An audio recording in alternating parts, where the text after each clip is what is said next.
ماں باپ کے ساتھ سلوک۔ رسول اللہ صلی اللہ علیہ وسلم سے پوچھا گیا کہ اللہ کے نزدیک سب سے محبوب عمل کون سا ہے؟ فرمایا وقت پر نماز پڑھنا۔ پوچھا اس کے بعد؟ فرمایا ماں باپ کے ساتھ اچھا سلوک۔ پوچھا اس کے بعد؟ اللہ کی راہ میں جہاد کرنا۔ ایک شخص رسول اللہ صلی اللہ علیہ وسلم کے پاس آیا اور کہا کہ میں آپ کے پاس اس لیے آیا ہوں کہ ہجرت پر بیعت کروں، اور میں نے اپنے ماں باپ کو روتے ہوئے چھوڑا ہے۔ آپ نے فرمایا اپنے ماں باپ کی طرف واپس جاؤ اور ان کو ہنساؤ، اس طرح تم نے ان کو رلایا ہے۔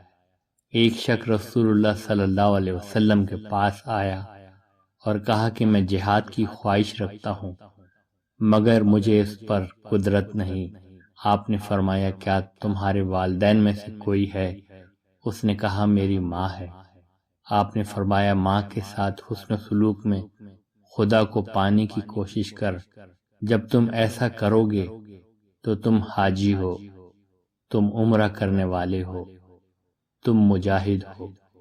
ایک شخص رسول اللہ صلی اللہ علیہ وسلم کے پاس آیا اور پوچھا کہ میری حسن صحبت کا سب سے زیادہ حقدار کون؟ آپ نے فرمایا تمہاری ماں۔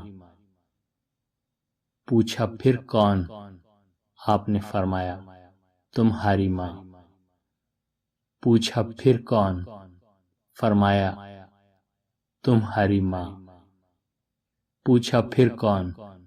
آپ نے فرمایا تمہارا باپ۔